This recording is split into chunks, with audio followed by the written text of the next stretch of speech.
आमदार गोपीचंद पडळकर आपल्यासोबत आहेत. आपण त्यांच्याशी बातचीत करतोय. गोपीचंदजी, तुमच्यावरती एक आरोप केला जातोय. राम खाडेकरून सामाजिक कार्यकर्ते आहेत. ते म्हणतात आहे की औंध संस्थानातली 34 एकर जमीन गोपीचंद पडळकर यांनी ढापलेली आहे. हे बघा, हे राम खाडे कोण आहेत हे मला माहीत नाहीत. मला आता कळालं की बाबा ते जयंत पाटलाचं पिल्लू आहे, त्याच्यावर पण विनयभंगाचे कुठं गुन्हे वगैरे दाखल आहेत असं मला आता कळालं.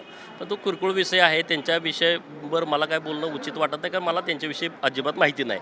हे जयंत पाटलांनी त्याला पुढं केलेलं आहे की बाबा गोपीचंद पडळकरवर आरोप कर, गोपीचंद पडळकरला बदनाम कर.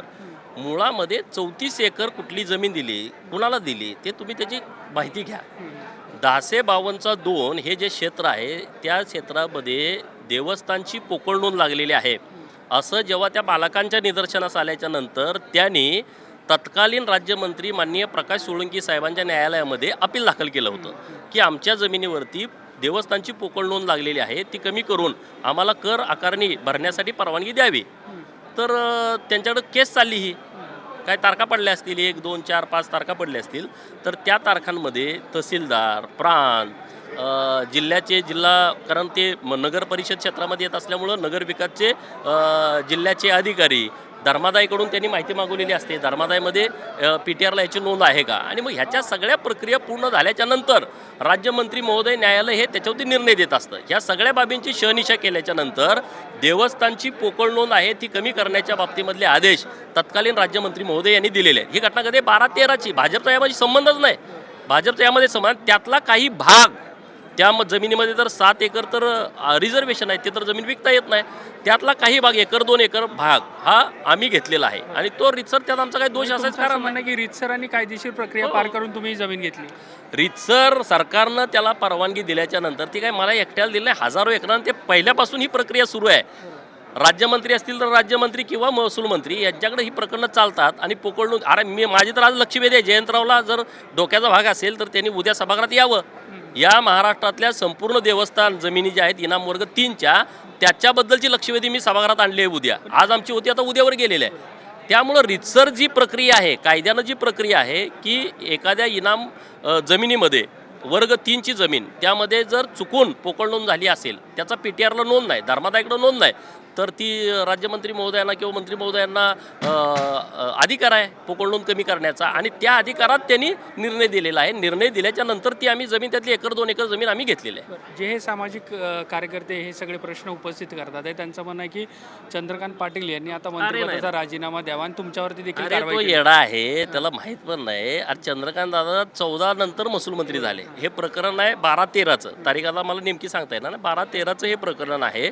आणि तेव्हा मंत्री हे सरकार हे राष्ट्रवादी आणि काँग्रेसचं सरकार होतं, आणि तेव्हा तिथले विद्यमान आमदार आहेत, त्यांनी त्यातला काही भाग खरेदी केलेला आहे. मी काही जमीन त्यातली घेतलेली आहे, ह्यात काय चुकीचं आहे.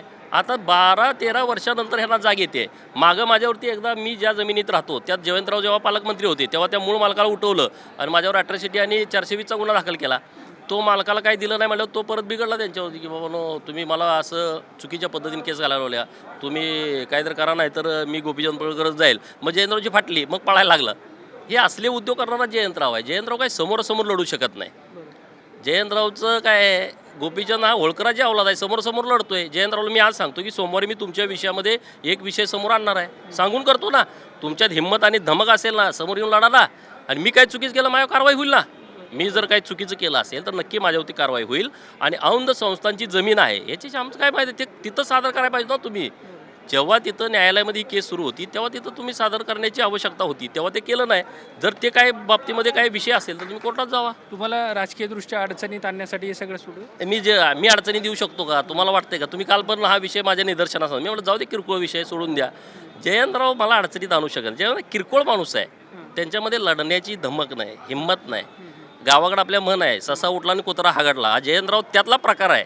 हा शेपूट घालणारा माणूस आहे, हा लढू शकत नाही. समोरासमोरची लढाई करणं हे जयंतरावचा स्वभाव नाही, त्याचं मूळ नाही, त्याच्या रक्तात नाही. आणि तो काय लढतोय माझ्याबरोबर, आणि तो मला अडचणीत काय आणू शकतो? माझं काय आहे अडचणी द्यायला? मी एका सामान्य घरातला पोरगा आहे, मला त्याच्याविषयी काहीच नाही. मला अनेक वेळा जेलमध्ये टाकलं, मी जेलमध्ये गेलो तर हसत जातोय, बाहेर आलो तर हसत येतोय. जेलमध्ये जाताना पण फटाकडे उडवून जायचो आणि येताना पण यायचो. जयंतरावला काय माहीत आहे, जयंतरावला 8 दिवस जर ठेवला जेलमध्ये, राजकारणाचं नावच तो काढायचं नाही कधीच. हे जे सामाजिक कार्यकर्ते प्रकरण बाहेर काढतात आहे त्यांच्या मागे जयंत पाटील 100% मला इथं सांगितलं सगळ्या लोकांनी. त्या कोण आहे तो, त्याचे फोटो जयंतराव पाटला, तो त्यांचा कार्यकर्ता आहे जवळचा. आता मला तिथून अधिकारी फोन करायला लागले, त्याच्यावरती काय विनय भांगाची केस आहे, तो त्यांचा कार्यकर्ता आहे, त्याला त्यांनी पुढं केलं असेल, करू द्या. लोकशाहीमध्ये कोणालाही बोलण्याचा अधिकार आहे. पण तो खाडे हा माझा पार्ट नाही, माझा पार्ट पाटील, जयंत पाटील हा विषय माझा आहे. ठीक, धन्यवाद ही सगळी बातचीत केल्याबद्दल. व्हिडिओ जर्नलिस्ट कल्पेश सावर्डेकरसह मी देवेंद्र कोलटकर, NDTV मराठी, मुंबई.